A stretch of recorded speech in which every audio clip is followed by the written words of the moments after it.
Good evening, Sunday night here at Card Authority. Hope everyone's had a great week. Welcome to, I think legitimately episode number 40, James. It is episode number 40 of Card Authority. How's your weekend been, mate? Long. You can probably see, the people can probably tell a little bit, those who are watching live probably look a little bit tired. It's been a long week, yeah. Not my usual self, I suppose, right now. G'day, Christian. Eating wagon wheels. Excellent. Nice, Lukey James. Christian. Nice. You're on the lint balls, Shano. Nice. High roller. Yeah, you're living it up out in Ballarat. Good to hear. So I might go home and dive into some of that as well. Mr. Magda. Oh, Magda's on board. Welcome. Well, welcome aboard. Obviously, Card Authority Sunday night. We were going to do it during the week and we got caught up, and then by chance a release happened. So, hey, Timing worked out impeccable. we're geniuses. Absolutely. Obviously, the big announcement today, Supremacy Rookie 2022 was announced. We'll obviously go straight through it. G'day, Bradley. G'day, Flam. We'll obviously talk about that shortly, but no doubt you guys would have seen the live stream today from Select. The final product release for 2022, Supremacy Rookie. They're calling it Platinum Blue and Platinum Green. Was that the description? Yeah, I reckon they're being a bit generous with the word platinum, but let's just call it blue and green. So there's going to be one numbered to 25 card and 3 numbered to 75 cards. Yeah. Retail price of $299, but special SEC exclusive of only $229. What was it? 1,625 units produced. That is correct, Adam. 1,625 units produced, starting off as an SEC exclusive. Yep. We're aware there's somewhere between 800 and 1,000 active SEC members, so something like that. So not a huge amount going to be available for the general public on sale, which it'll sell quick. Yeah, it's obviously going to move really quick if you're not one of the people that is lucky enough to have an SEC at the moment. Obviously, there'll be an opportunity again in a few months' time to sign up or get your renewal through. But that's only after footy starts. Around footy starts, normally around I think March, April. But in the meantime, certainly worth having a crack at the general on sale. I'm pretty sure. Yeah, absolutely. Most SEC members will also be having a shot at the general on sale. As we've always talked about, I've been there. It's pretty disgusting. I'll get rid of that. Fucking mink's not emptying that. Don't be deterred. At the end of the day, there's going to be 800, 900 boxes, whatever it is. Yeah. 800, 700. God, my brain's not working. Just have a go at it. It's not going to sell out in 3 seconds.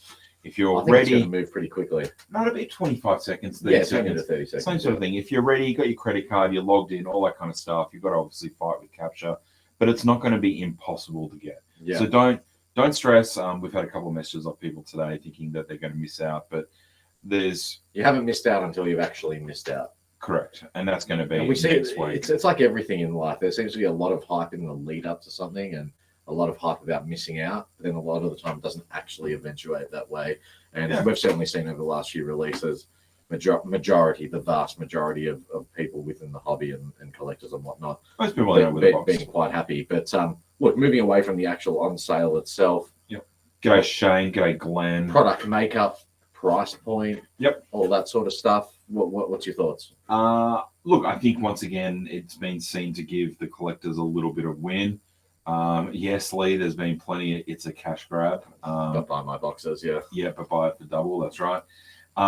Look, it's really hard, and I always find this is an interesting. And I'm certainly, you guys all know that I will like Select when I feel it's needed. But at $229, even $300, that's not a cash grab. Like these cards, we're not going to see the true value of these numbered to 25 cards in particular for 3 or 4 years. This is one of the first proper speculative products. Yeah.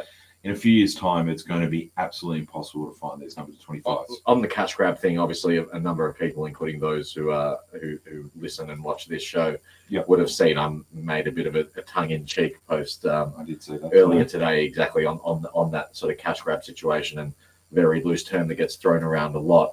And I can't remember who it was, but someone put it really eloquently that at the end of the day, Select is a business. They are a publishing company. They're in the interest of generating sales and generating revenue. And we, as the collector and the consumer of their product, we need them to be successful. We need them to generate more revenue, because the more they generate, the more they can put in, and therefore we have a higher quality of output with respect to the cards that we're getting. Sure, there might be more releases, and there might be, the dilution taking place and other things like that. But at the end of the day, look at the quality of the product that's coming out, especially when you put it on the international scale, and compare it to some of these multi-billion-dollar companies and what they're producing from overseas versus what homegrown businesses and publishers in Australia are actually producing. There's always lots of debate and lots of talk about designs, but move the design aspect aside here and talk about the physical properties of the cards themselves. What they are delivering to us and what they're delivering at the price points they're doing is incredible. Yeah. And people, I think, very much take it for granted. Again, we often come back to that situation of, when you look at things retrospectively, your view will change entirely. And when we push 5 or 10 years into the future, those who are around now, and whether they're still in the game at that point, still collecting or whatever it may be or not, I think everyone will be able to look back retrospectively and look back in hindsight and go, wow, that was an amazing period of time where the card publishers were doing so well that they could put so much back in and deliver such a substantial amount of really high quality releases. So I think everyone would agree, and no one's under any illusions, like, we are in the midst of a really incredible period for trading cards. We have been for 2 or 3 years already, and we will be into the future as well. But it won't last forever. And like every type of industry, it goes in ebbs and flows. And again, I think we're going to look back at the period from sort of 2018 or 2019 to 2023, 24, 25, and we will have seen such an amazing amount of good quality releases during that period. It'll be a defined period in the history of trading cards and in the history of AFL cards, which you have to think it dates back to the late 1800s at the moment. For sure. Look, this has just popped up, and this is something we haven't talked about. So, Glenn McInerney, does anyone actually know what the price it would be to create a card? This is a really good question. So, to actually make a card, whatever it is, well, it doesn't matter what the card is. So there's a lot. The actual card itself costs 20 cents, whatever it is. But look, thicker cards and encased, all that costs more. It's a nominal price. But it's the administrative costs involved. It's licensing. So straight away, and that's the difference between, and we've talked about this a bit on the show, licensed and non-licensed products. Every single dollar that Select or Team Coach or Panini or any of those guys take, they pay a ridiculous licensing fee, a huge royalty off RRP. So I think it's like 30% for the AFL. So straight away, 30% of that $1 card is going to the AFL. You then have logistics and freight, and anyone that's in any sort of form of business coming and getting only from China at the moment, where all these products are produced. The cost of a container used to be $2,000. It's now $10,000. But the cost of everything, the cost of wages, the cost of keeping the electricity on in the Australian office. But then you look at designing, production, marketing, fulfillment, all this kind of stuff. Additional media fees, photography related stuff. Yeah, so the actual physical card is nominal. That's the cheap part of it. It's everything else. So it would be great to actually reach out to Select and Team Coach and actually see if they could. I don't think they'd ever give us a breakdown. But a loose breakdown would be fantastic to actually know, so people get a better understanding of it. And then when you start talking about signature cards, it used to be a ridiculous, it's a ridiculous price to get signatures. Shane Watmo just said there's cards used to be printed in Australia. Well, the reason they're not printed anymore, Shane, and you would know this being someone that's been around for the cost involved in doing it. No, the security. And the security issues. Basically, the problem was there were people that work at the production and the printing company that would take away sheets and cards would go out the back door. Overprint. And that's why you get all these knockoff cards, stolen cards. With that said, Team Coach does still print in Australia. They print up in Sydney, and they literally, it's my understanding that either the owner of Team Coach or effectively people directly below him physically monitor the production of their cards at the third party that they use in Sydney. There is always someone from the company watching over what's going on there. to make sure there isn't sheets going out the back door, cards going out the back door, and all those sorts of things. So my understanding is the company that does it in China for Select is a company that does it for Tops and Panini. So they have serious mechanisms in place already in protocols. And there's the security infrastructure. So I think everyone would say it would be great to be in stuff printed in Australia, but it's just not feasible. And unfortunately, when you've got a product that is a commodity or a collectible, people get deep pockets and itchy fingers. Look, and let's be honest as well, anything outside of a 35-point standard card, it's very difficult to produce in Australia anyway. Like you can get custom cards done, but they're handmade. What we're talking about here is things at scale need to, it needs to be. So you got one for Dylan. Yeah. How much was that custom card? I paid $60 for a custom patch card. Yep. Which I would say the card's 130 point thick. Yep. It's layered. The guy does an amazing job. I would compare it in physical terms probably to a Supremacy patch card, or actually a certified patch. A certified patch signature landscape style card is probably the closest thing to compare it to. $60 a unit. I didn't blink at that. You know what I mean? But you're talking about something that's physically handmade by a guy with his own tools. Like he's got machinery and stuff like that. Sure. So every job is a custom job. Obviously, a card company can't do that at scale. Richo made a I can't believe anyone would utter the words China with integrity in the same sentence. Look, I know you're having a little bit of a laugh there, but when you're dealing with businesses and scale outside, even trading cards, they run a very tight ship over in China. And it's, international business and commerce for them on this sort of scale is what fuels China's. Well, it has for decades. Yeah. So one thing they do very, very well is integrity. And I know and that can seem a little bit amusing from the outside. It does go both ways. There's always the bad apples that spoil the bunch type of thing. But there's a lot more. It's so much harder to police that in Australia or locally. So I know we went off topic there, but I think it was an interesting point that we can't get caught up on actually the cost of a couple of cents of a card. This $229 box. Yeah. Well, straight away they're giving literally $70 of it away, or $60 of it away. My math's not working now. Anyway, a huge chunk straight to the AFL. I want to try to step it back a bit, and I know we don't want to spend the whole episode talking about Supremacy, but it's obviously fresh in people's minds, and a lot of people talking about it in the comments. And there's certainly been a number of discussions, both public and private, that have taken place today amongst the community of collectors. Yep. So I want to try to step it back a bit here. And again, we try and take a very neutral standpoint, contrary to what people say in terms of accusations or public opinion that we are we don't say things that are negative and we don't say things that are bad and we're a mouthpiece and all that. It's really not true. And I want to continue with the authenticity of that to talk about and touch on not just the positive things. So one of the things that has arisen for me today and what people have rehashed a couple of times is what, the supremacy branding around rookies. And it's something for me that was discussed last year. Yep. And I expressed my personal opinion on that was it was strange to have rookie in Supremacy because Supremacy was supposed to be about established superstars and established success within the game. We talked about it to death. Okay, cool. We understand. They wanted to introduce rookie-related stuff as there was a big run happening on rookie collecting, rookie speculation, a lot of guys shifting from international sports cards with a different mentality to team set collectors, et cetera, et cetera. So from the outset, no, I don't think it was suitable, but it happened last year. And as a result of that, I think we need to see the cohesion of carry through. So although people are raising that exact same issue at the moment, I don't like it, or it's not cool because it's Supremacy and it shouldn't be.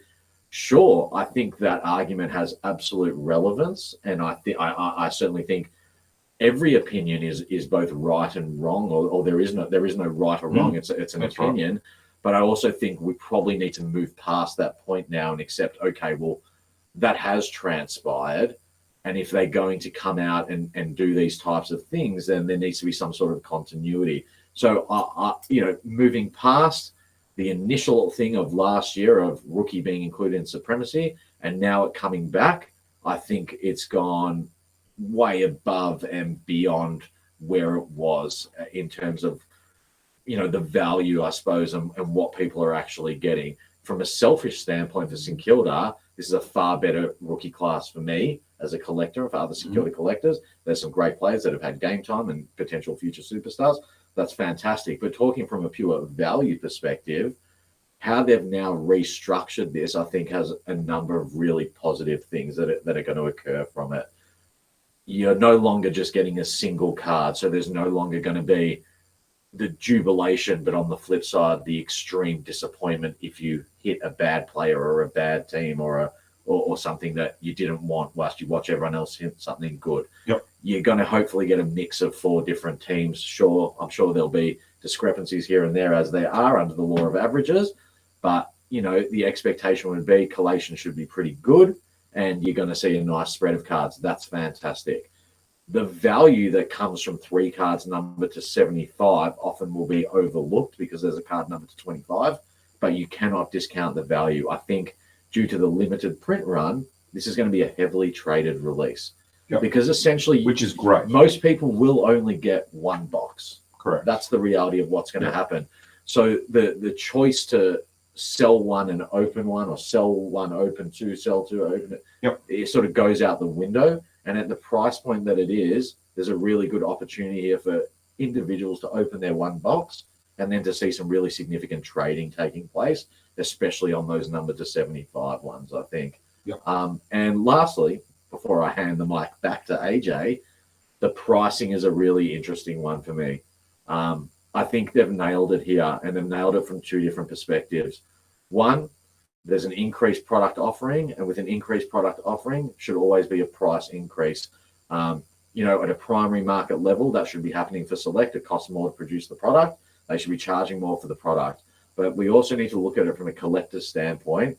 The way to offset dilution and putting more numbered cards to market is to actually increase the RRP, or the first point of sale of the box price, because if you continue to run boxes at too low, the perceived value of the short print cards inside actually go down. Yeah. And we talked about it a lot of times that Supremacy Rookie last year, a full series number to 25, and as well as Brilliance in the past as well, they haven't got it right with the pricing of the boxes. And it's funny because I think, Select as a business is trying to look at it and go, we don't want to be perceived to be taking the piss or taking more money off the collectors. We want it to be affordable.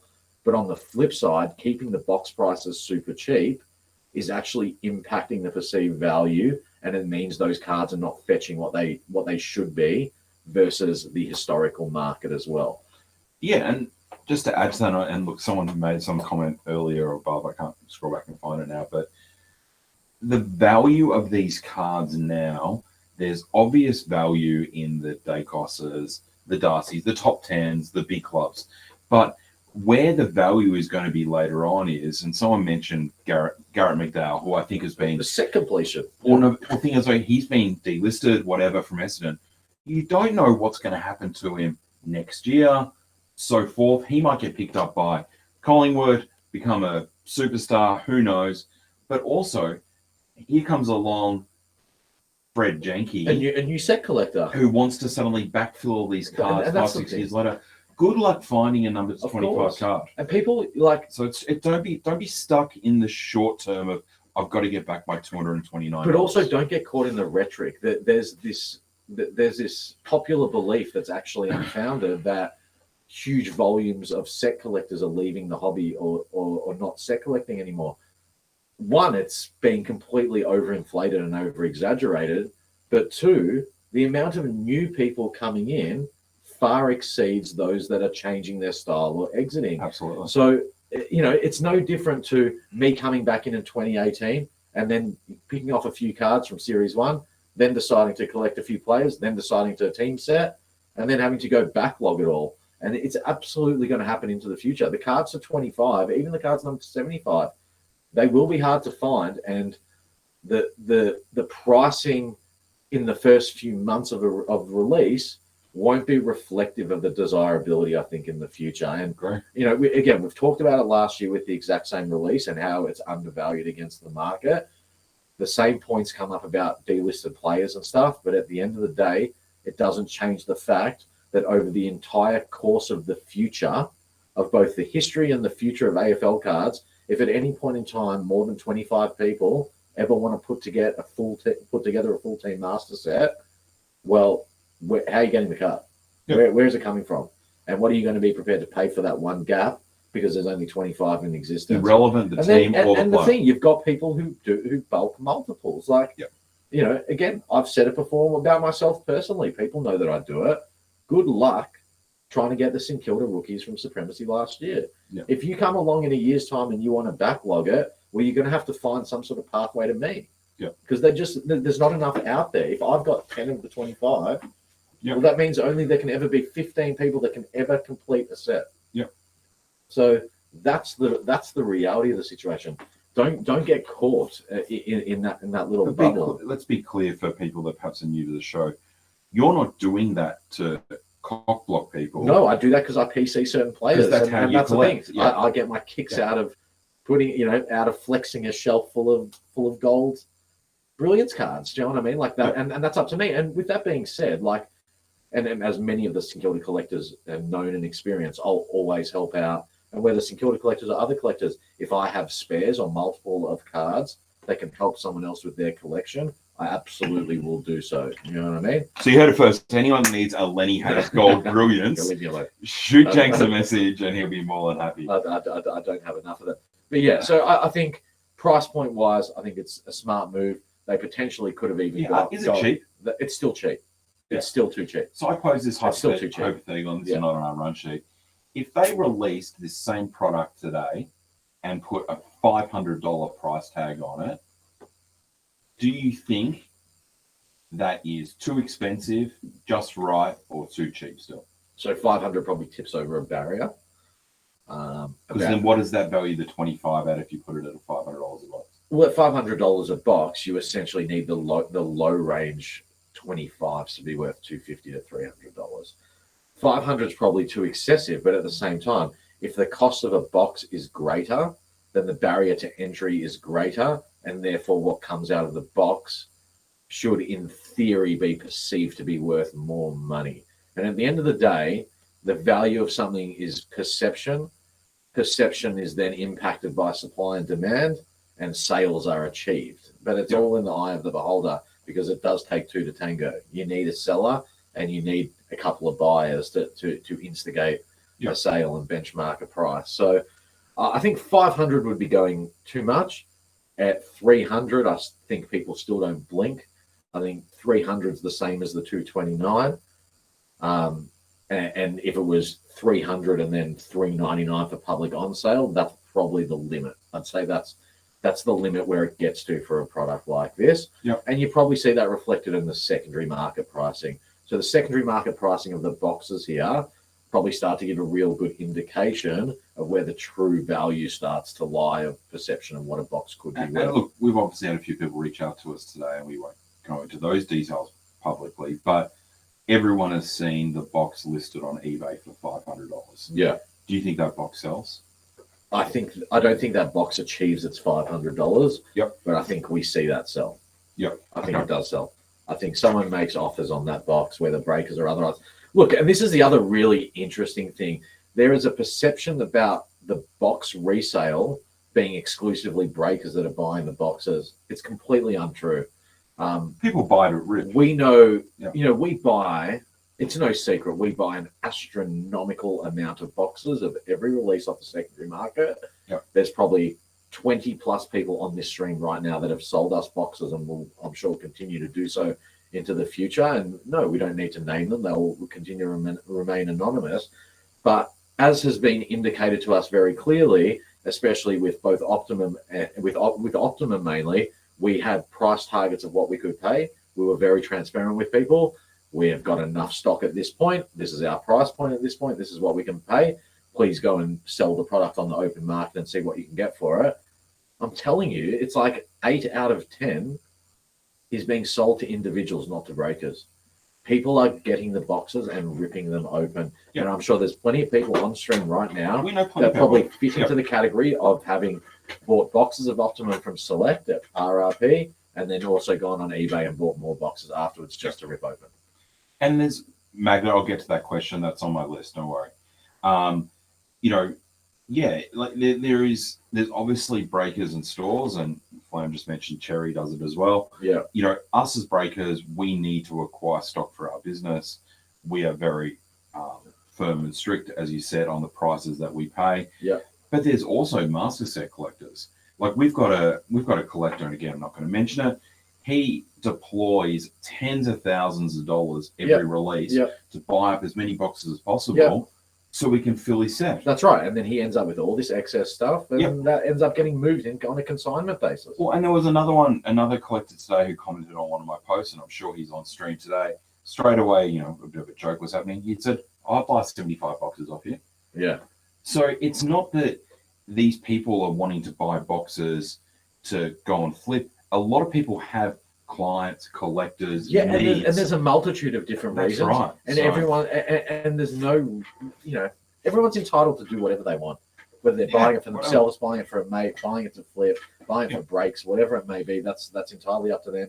And again, we talk about the ecosystem of trading cards and I suppose the success of the stability of the market over the last few years. And you need to have all these different factors all playing their part to maintain that success. And, you know, what's going on in the NBA and international sports card market is a really great example where you have international sports that are in territories all over the world, and those are open to international market forces. The arse has basically fallen out of the NBA market in context, where it's gone back to where it was basically a couple of years ago in terms of pricing, but the people in Australia have no level of control or not even a level of participation in what's going on because it's been dictated on a global basis by what's happening in much bigger territories and because of the scale of the print runs of all this sort of stuff. We are very, very lucky in domestic market products such as AFL cards, where it's domestic. The marketplace is so intertwined and interconnected that what's going on overseas doesn't impact our local market. And again, contrary to what people may think about more print runs, bigger print runs, all that sort of stuff, it's still so minuscule compared to what happens overseas. And the fact that every release continues to sell out and the marketplace is very resilient. Some cards are worth less now, some cards are worth more, whatever it may be, is an indicator that demand is being serviced and oversupply still doesn't quite exist. So just to segue a little bit there for you for a second, we obviously play a little bit of game about what percentage of stock gets opened. Yeah. Okay. Let's crystal ball this a little bit, knowing that literally 4/6 of the product run is going to SEC. Do you think this becomes one of the highest open products quickly? Yeah, it's going to get open super quickly because there's no distribution channels. So it's not like product goes from publisher to retail or publisher to somewhere to then get to the end person. It's all just going straight to the end person. A percentage of it will certainly get resold and then take time to be opened up. But in my opinion, the vast majority gets opened. I don't think we'll see as high numbers being resold of this sort of product and therefore delayed opening. So I'd almost think like 50% of the product's going to get opened on whatever the first 48 hours of delivery is. Oh, more. In that first 48 hours. More. 50 to 70% gets open instantly. 70%. Yeah, it gets open instantly. Yeah. What do you think of Optimum's been opened? I'd be around the 70% mark now, I would say. I think more. I think, somewhere between 75 and 80% of Optimum. Well, I know there's certainly, obviously we still get people offering us boxes, but that amount of people has dropped dramatically. Yeah. I think it was a bit slower to open than people thought originally. Yeah. But definitely, it definitely 75. Yeah. Sorry, Richo, just back to your comment. You're absolutely right, and it's about balance. Let me read it out so everyone hear it. So, Richo, it's too big to put on the screen, Richo. To be honest, guys, while I get your talk about price points, Selective being smart, keeping it low because it keeps us interested. If they go too high, it will be another size the same as the NBA, where everything is tanking. Yeah, and again, it's all about that balance. And exactly as AJ asked, he said, what do I think about 500? I think 500 is too much. I think 230 is still probably a little bit too low. And I think really we should be really like thankful, I suppose, and we're the benefactors of it, all us people. And as well, the limitation, someone else had mentioned something before, it's gone up in the comments about the time of year. It's a bad time of the year to be putting product to market. Well, not when you can only effectively get one box of a product that costs you $229. Yep. Like that doesn't have a deep impact, especially compared to everything else. Like I think it's smart. Like I think it's smart. People talk about fatigue, but you don't want to you can't just have stagnation as well, because that's what actually if you take away the things for people to be able to participate in, the momentum dies and it starts to go backwards. Well, they go and do other things. And people, that's right. People go, they get bored and they go and do other things. So, we've talked about it before. I think we talked about it back in 2020 about how smart releasing Brilliance was, because that got pushed into the market, the right product at the right time, November, to add a bit of fuel to the fire. The market was running too hot. The steam started to come out, and they put that product in, and it reignited everything. And all of a sudden, bang, 2021 was hot. And I think, we talk about fatigue. There's no doubt there's been bits and pieces of fatigue. But when I look at Optimum and I look at the broad spectrum of the market, and especially across all our groups and pages, people have mostly achieved their set chases already. Yeah.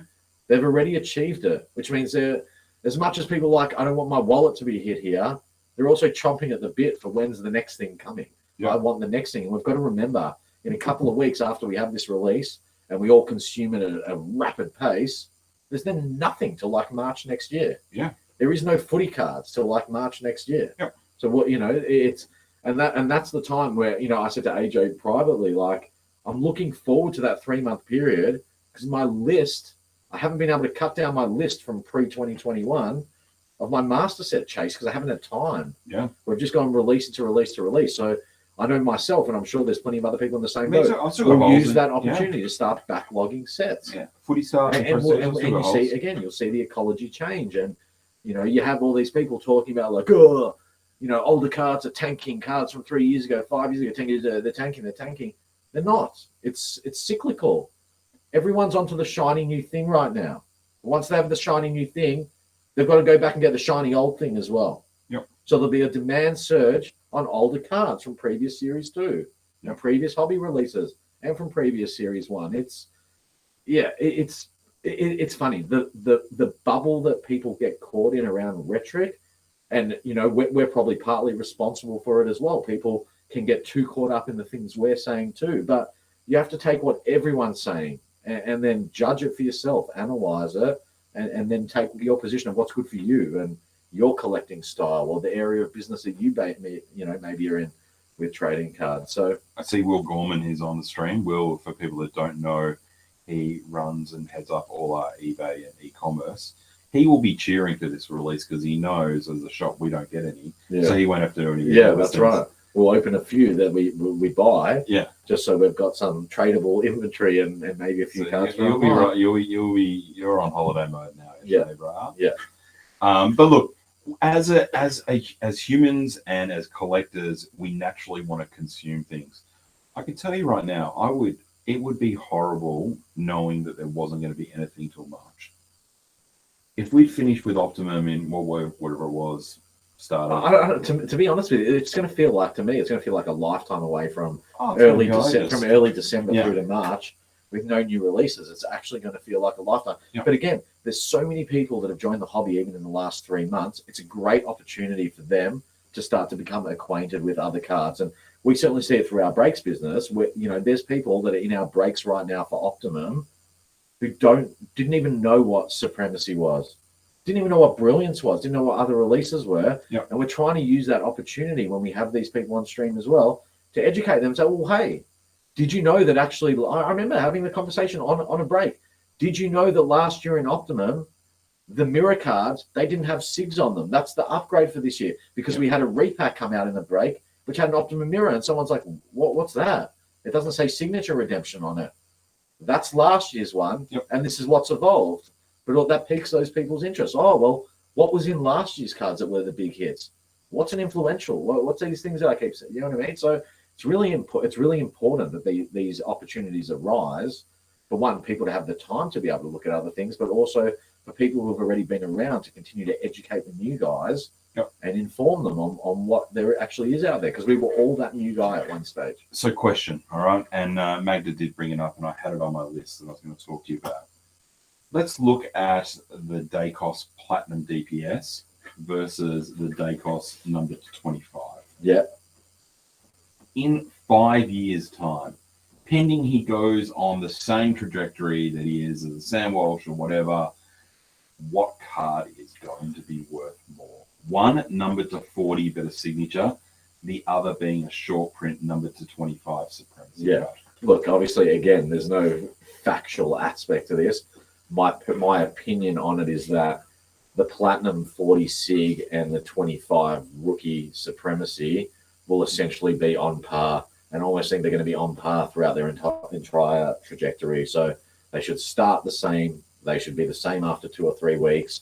And in my opinion, they'll probably be the same after a few years. And I think there's a couple of different aspects to it. You know, 25 is much shorter print than 40. Like that difference of 15 is a really significant difference in terms of market availability and rarity. However, my personal opinion, I think the opinion of a lot of other people as well, is that they hold signature cards to a higher standard. Rucker's literally just said that. And therefore, signature cards will have more of a premium associated with them. So I take the premium of the signature, take into account the physical attributes of the Supremacy, then the numbering of 40 and the numbering of 25, and I see it hitting a T intersection, a cross section where it's the same. Like, to me, the figure is basically the same. Could be totally wrong, but it should be the same. So my view on it is, and again, I'm talking about scarcity with cards. I think there will still be people that have numbered to 40. There are still going to be cards floating around. There isn't many previous number to 40 releases that you can't find 1 or 2 at a huge price. I don't know about that, because the true previous to 40 before this whole thing in the last couple of years was the influentials from Certified 2017. That's true. But I think, Hodge and a Cripps is one of the hardest ones to find. You can find one at a price.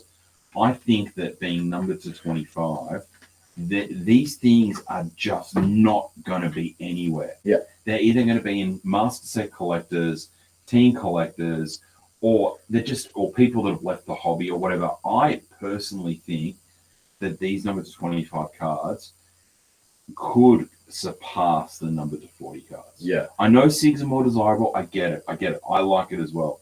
I just think they just cannot exist. Yeah. Do you want to bring up Richo's comment? I think it's a really good one, and I think it's a good thing to talk about in general terms. Yeah. Sorry, it's all scrolling really fast.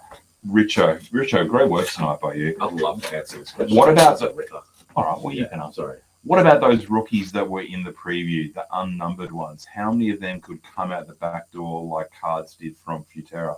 I mean, they were numbered, weren't they? No, so she had unnumbered ones in the preview today. Oh, I did you? know you were busy with cricket. Yeah.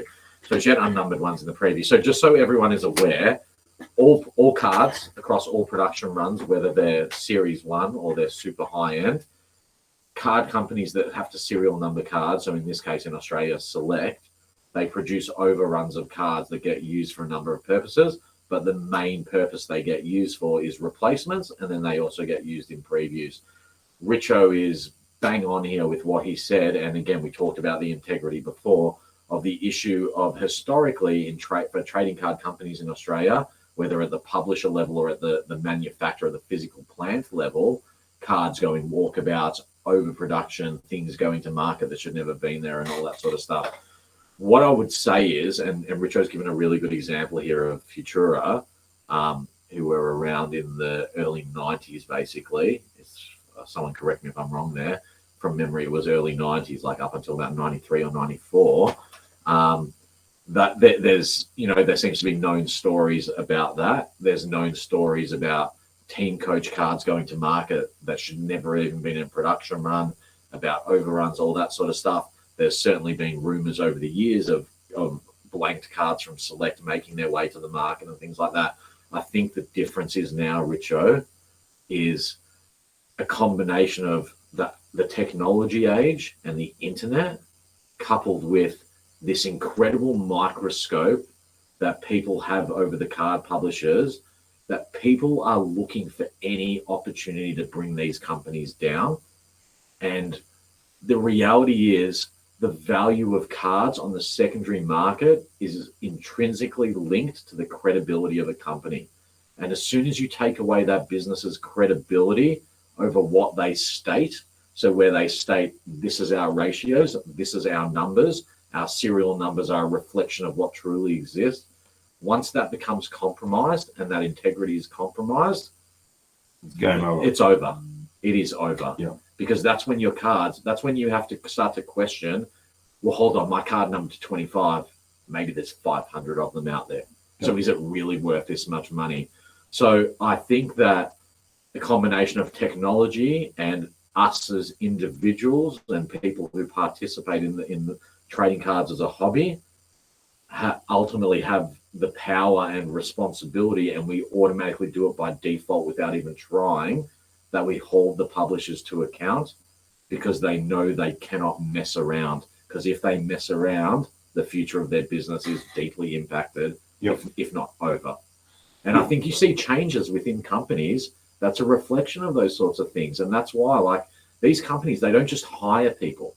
They go through like a very stringent process because they understand that an individual employee, if they do something stupid or do something wrong, it has the ability to impact the credibility of a company and bring down that brand.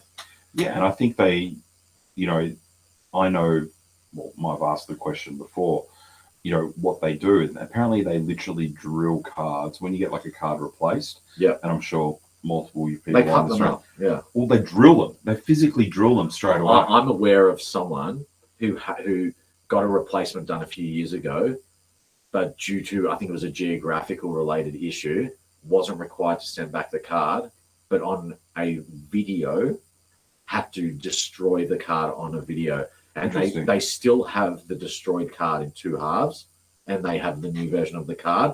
That's the only time I've heard of a replacement taking place without it physically needing to be sent in. Okay. But they required the evidence to happen to ensure that it could never go to market. Okay. Interesting. So which is really interesting. But yeah, and look, to be honest, I think over the years, Select and Team Coach as well have been really good with replacements. Yep. Like pretty good with where they've been able to and have the capacity to do it. Sure, there were some issues last year around Optum and Mirror Sigs and stuff, and they didn't have the capability to replace all the ones that people weren't happy with. Yep. But I certainly think from a general standpoint, they're pretty good with it. Yep. Can you get me a satellite operator job with Select? Thanks. Well, that's good. I'm sure. Just put it in an email in writing. Yeah.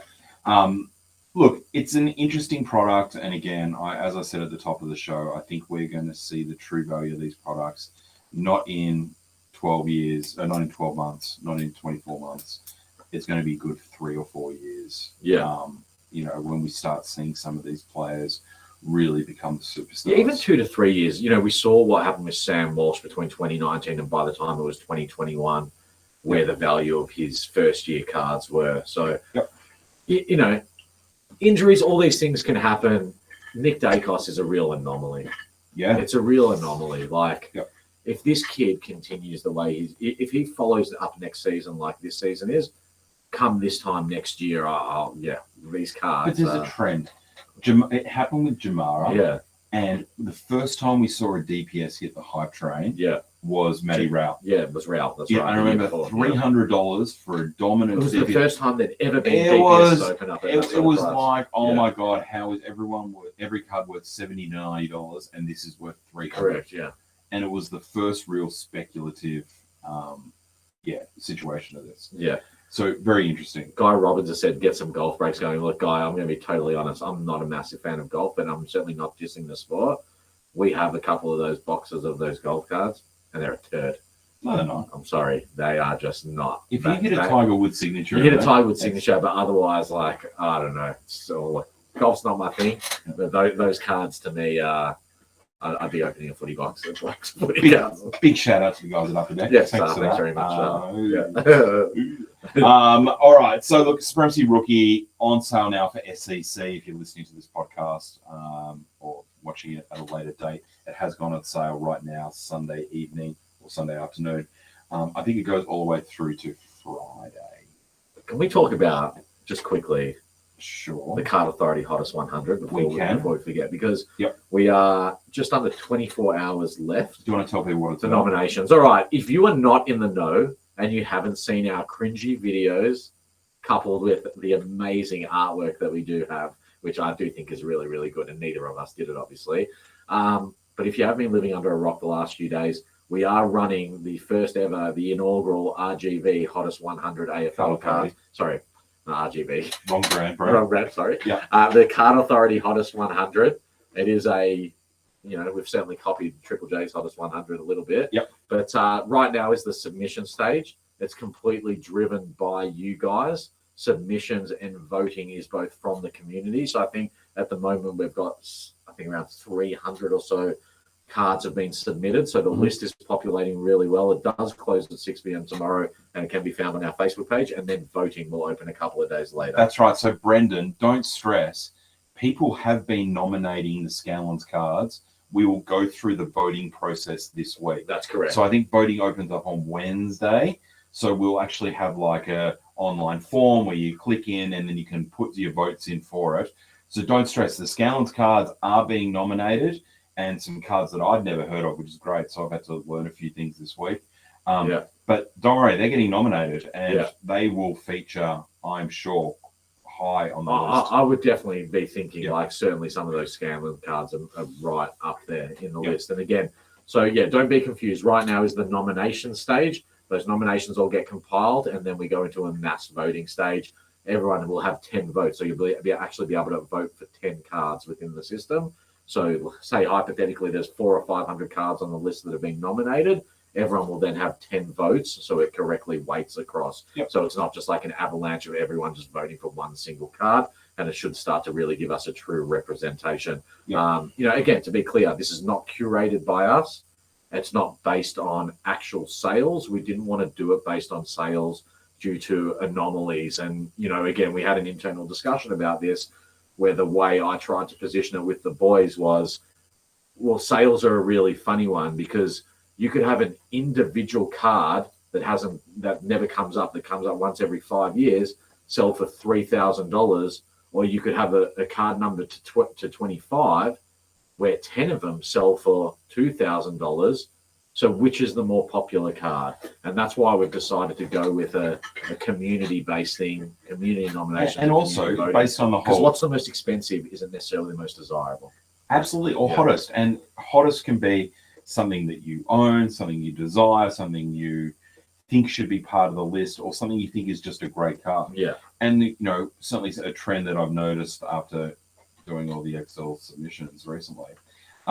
Gary Ablett features very, very heavily. All sorts of people who collect all different types of cards and different teams seem to collectively think Gary Ablett has some cards that are the big show.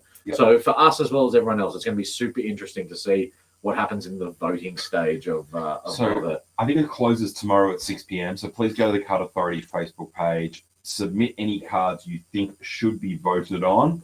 It'll get put into a list, and then voting will open. And as a bonus, anyone that submits any submission, even if it's a double up, some boxes of Optimum. They'll go into a draw, win a box of Optimum, and everyone that votes will also go into a draw for a box of Absolutely. Optimum. So, Andrew Kensington says, with select cards getting hard to get, we'll select up the SCC again next year. What do we think? So I think they did their calculations probably from the outset based on what their minimum release print runs are. I'm sure they projected a couple of years into the future. So it's always been our understanding, and what they've always advertised is there's 1,000 SCC placements. We're aware in the first time around there wasn't a full 100% uptake. Plus there was a huge amount of cancellations. It's my understanding that as every release goes by, they continue to cancel more and more accounts. However, the volume of cancellations is reducing. So I think they feel like they're knocking out the accounts that they need to be knocking out, and they're getting to the point where there's not many more to get rid of. I think our expectation at the Maybe like moment, 900. yeah, there's somewhere probably around 900 members at the moment. Yeah. I can't see how it doesn't get to a full 1,000 allocation the next time around. Well, it's sold out this round 2, but and then they've cut Then back. they've been cut So out. I imagine they will do the same again.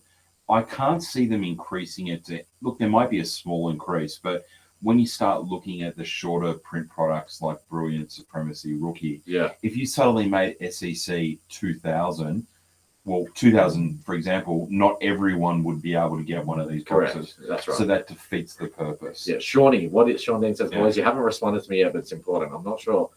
The comments are moving very fast up the Yeah. screen, so I'm not 100% sure. Send If me you want to a- ask it again, Sean. Send me a personal message, Sean, if it's something private, or if it's just about a break. Settle down, right? We are still So on it. Trent has raised a good one here. Someone else said it in a group chat earlier. Yeah. With Daicos to 25. Let me put up on screen. Settle down, wait. We need people to see it. With Daicos to number 25 not having a jumper number, what does that do for the 01? Janks. Well, I feel like it's one of those things where a lot of people. Okay, well, I'm not even going to say a lot of people. I'll just use myself as an example. Mhm. I'd like to have the 01 and jumper number of every singular card. Yep. But I'm content if I can just land one or the other and see someone else get one. You take away the jumper number, and all of a sudden, does that double the demand on the card? Does it double the price though? But yeah, is the 01 all of a sudden just so much more important because the jumper number doesn't exist? So I don't know. This is one of the first times that we're going to see it with anything of note. You know what I mean? Because last year there wasn't any rookie players of note really, above that 25, I don't think, or anything that anyone was too concerned about. But Yep. Really interesting topic, Trenner, and time will tell. A bit of the unknown there. I What guess do you think, Trent? I'm interested to hear what you it's going think. to be a good case study because the You're a card will season appeal. collector. Yeah, you're a season collector, Trent. You've been around for a long time, so you would. Yeah. I know me personally, who is not as obsessed with numbers as you are. I do like lows and jump numbers and 01s, but I know once you start dealing with cards numbered to 25. So, for example, like Well, the value of a low doesn't. my Dusty Brownlow, Yeah. Premiership Brownlow double. I don't care what number it is. You know, it's numbered to 25. Who cares? Yeah. You know what I mean? Yeah. Whether it's a 3, a 7, a 22. I don't know. I've always worked with the mindset, and in my mind, it's always like the lower the print run, the lower the multiple, the higher the print run, the more. So because of the value of a card, so a $5 card, I'll pay $25 or $30 for a jumper number, maybe even $50. I'll pay up to 10x. But a $300 card, I'm not paying more than 2.5 times for an 01 or a jumper number. Yep. So when you're all of a sudden talking about a card that could open here at $1,500 or whatever whatever people think it may be, it's interesting. I don't think that an 01 or a jumper number, a $1,500 card is going to be worth $6,000. Yep. But I can understand that it's a $3,000 to $4,000 card. That's huge. Do you know what I mean? Magda, imagine if Select Mega Supremacy Black Rookie out of 10 in the rookie boxes. And I saw someone else comment something like this before as well. I don't think there's any Easter eggs here. They clearly wrote on the product page, if anyone has seen, there is only 1625 boxes. Someone mentioned before as well, like, hey, what do you think about if the number to 25 was signed? It would just be a DPS. Well, it would. Look, here's the thing. I think it would make the desirability, increase exponentially. But the problem then all of a sudden is two things. One, the cost of producing the cards goes up because you have to pay the signer fees for all of them. Correct. Then you're also paying all the transit costs and everything else. But more importantly, it lends back to the notion of, I would think that a authenticated signed version of a rookie to 25 is so much more desirable and worth infinitely more than a non-one, and therefore the box price would have to reflect it. So all of a sudden, if there was a signature in that box, or selling the box at $239, even $300, it crashes the value of the singles.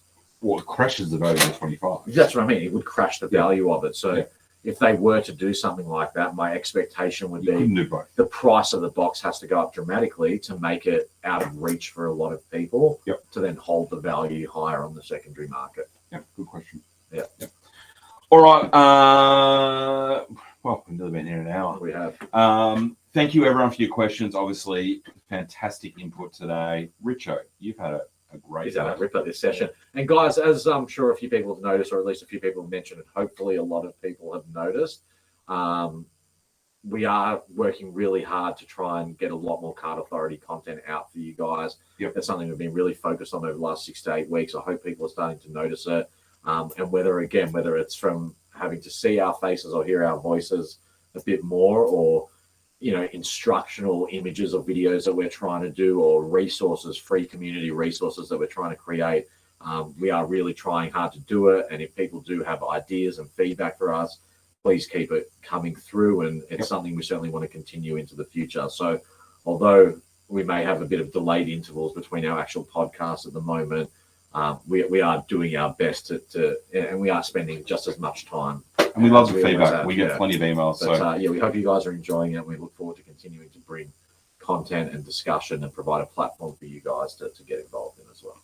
Absolutely spot on. So Supremacy Rookie released today.